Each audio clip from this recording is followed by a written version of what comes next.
वैसे तो कोविड ने पूरी दुनिया में ऐसा कहर बरपाया है जिसके लिए कितना भी कहे तो कम ही है। परंतु कुछ ऐसी तस्वीरें हैं जो सिर्फ दर्द बंद करने के लिए, कुछ ऐसे परिवार जिसमें कुछ नहीं बचा, बच्चे अनाथ हो गए, कोई नहीं बचा उन्हें देखने वाला। आपको ऐसी ही एक घटना, ऐसी ही एक कहानी उत्तर प्रदेश के लखनऊ के अमराई गांव के एक होम्योपैथी डॉक्टर की कहानी आपको हम दिखाते हैं। डॉक्टर साहब का भरा पूरा परिवार था, परंतु इस महामारी ने डॉक्टर साहब सहित उनके परिवार से 4 लोगों की जानें ले ली।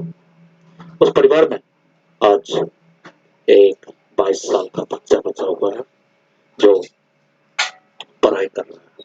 डॉक्टर साहब का ये लड़का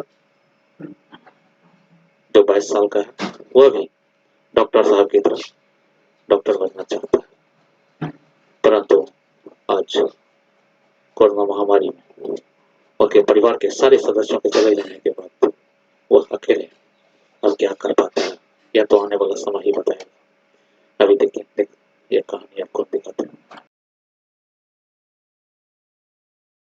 चेयर देख पा रहे हैं, इसमें कभी एक होम्योपैथिक डॉक्टर बैठा करते थे और ठीक जस्ट आगे आप यहाँ पर एक स्टेथोस्कोप देख पा रहे हैं। इससे वो लोगों की धड़कनें चेक करते थे, पर आज जो डॉक्टर साहब हैं उनकी धड़कनें रुक गई हैं। तस्वीरें आपको दिखा रहा हूँ, लगभग होम्योपैथिक की हर दवा इनके पास मौजूद रहती थी और अमराई गांव के लोग यहाँ पर ट्रीटमेंट कराने अपना आया करते थे और ये काफ़ी यहाँ के नामचीन डॉक्टरों में शुमार थे, क्योंकि गांव वालों को सर्दी खांसी जुकाम जो भी दिक्कत उनको होती थी वो यहीं ट्रीटमेंट लेते थे। जैसा कि आप देख पा रहे हैं, बेंचेस थी जो पेशेंट्स के लिए लगी होती थी और दवाइयाँ आप देखिए अभी भी यहाँ पर एज इट इज़ रखी हुई हैं। तो ये तस्वीरें जो हैं वो बयां करती हैं कि एक डॉक्टर भी इस त्रासदी में नहीं बचा। पर जो कहानी शुरू होती है वो यहाँ से शुरू होती है कि डॉक्टर साहब की फैमिली जो थी, जो उनका परिवार था, उसके 4 लोग कोरोना के कारण लगभग खत्म हुए। डॉक्टर साहब के बाद उनकी धर्मपत्नी 2 दिन बाद स्वर्गवास हो गई, उसके बाद उनके फैमिली के 2 और मेंबर्स, और रह गया तो एक 22 साल का लड़का मनीष यादव जो इस वक्त BMS की तैयारी कर रहा था। मेरे साथ मनीष मौजूद है। मनीष की इसमें कोई गलती नहीं थी। मनीष ने अपने सामने अपने परिवार के 4 लोगों को जाते हुए देखा।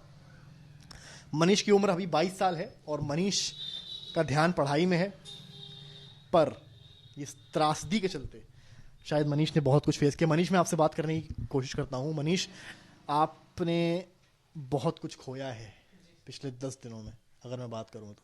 गांव की खैर जो हालात हैं वो हैं, आपके परिवार में 4 मौतें हुई हैं और चारों को कोरोना जैसे लक्षण थे।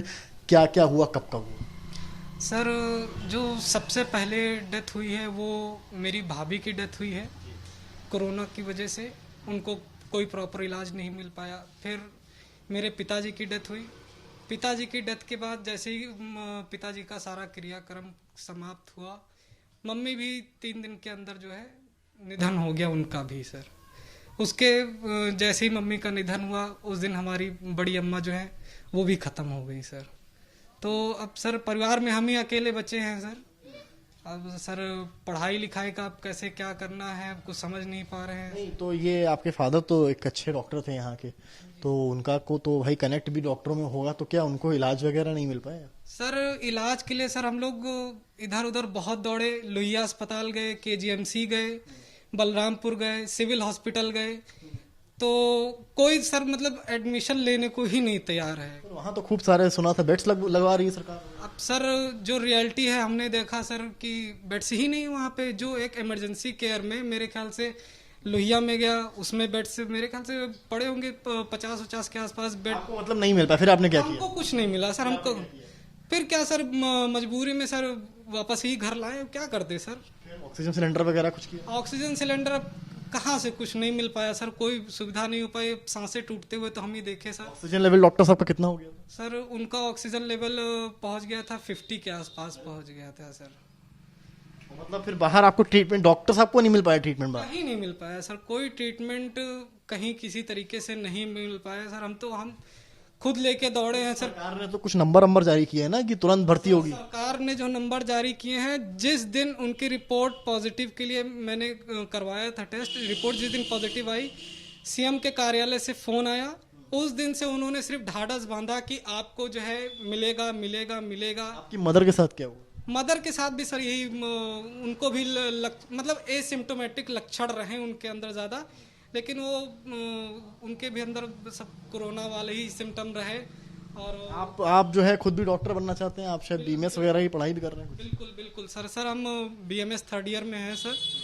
और मैं एक अच्छा स्टूडेंट रहा हूँ, मैं अपनी कोई पढ़ाई नहीं कर रहा हूँ, लेकिन सर हाँ ये है कि मैं अपनी पढ़ाई बहुत मेहनत लगन से पिता समझ सकता हूँ कि आपकी फैमिली में 4 मौतें हुई हैं, आपके फादर मदर भी नहीं हैं, साइकोलॉजिकल इफेक्ट पड़ता है, पढ़ाई पर भी पड़ सकता है।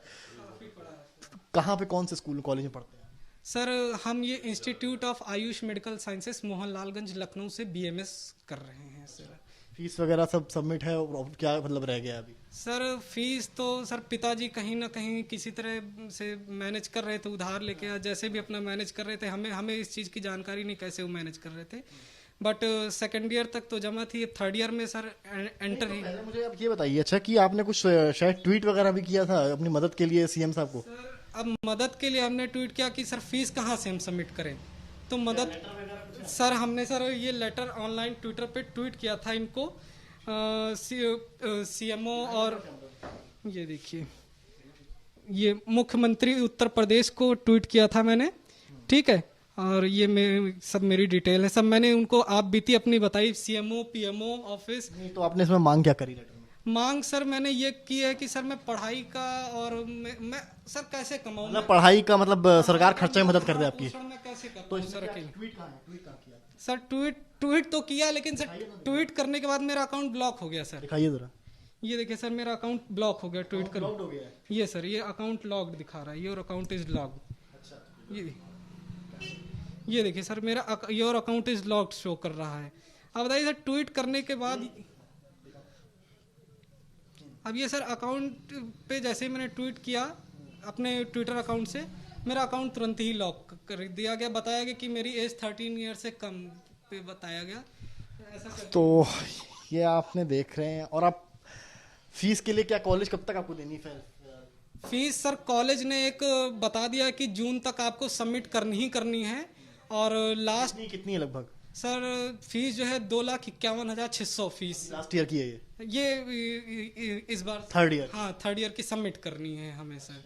हाँ सर, तो अब ये लोग कह रहे हैं कि अगर आप जून तक नहीं पहली बात तो जून तक सबमिट करना है। और नहीं तो अब करेंगे क्या? अब तो आपके घर में भी अब तो सर अब क्या ही करें सर, मदद ही मांग रहे अगर कहीं। ये क्लिनिक जो कभी पेशेंट से भरा हुआ होता था, आज एक सन्नाटा भरपा हुआ है।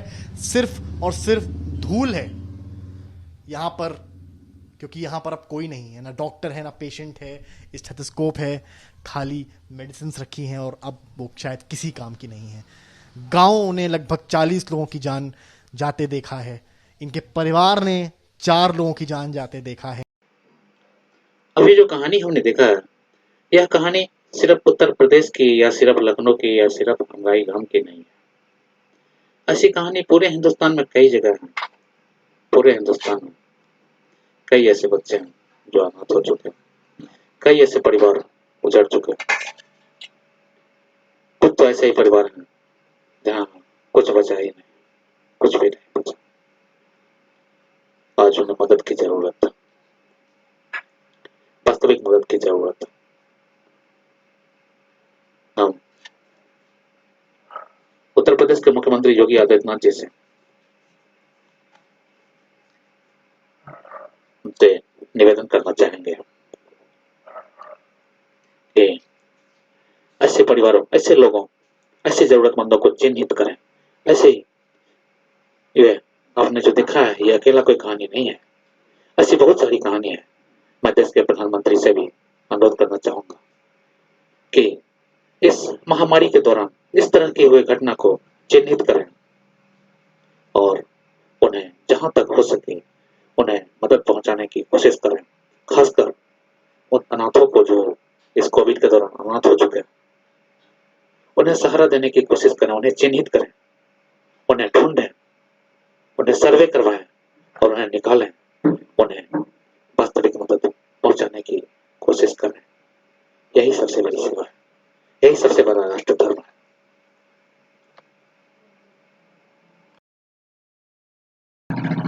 पीएल से लाइव न्यूज से मैं हूं आपके साथ संपादक अशोक कुमार झा। हम फिर मिलेंगे आपसे बेहतरीन और ताजा खबरों के साथ। नमस्कार।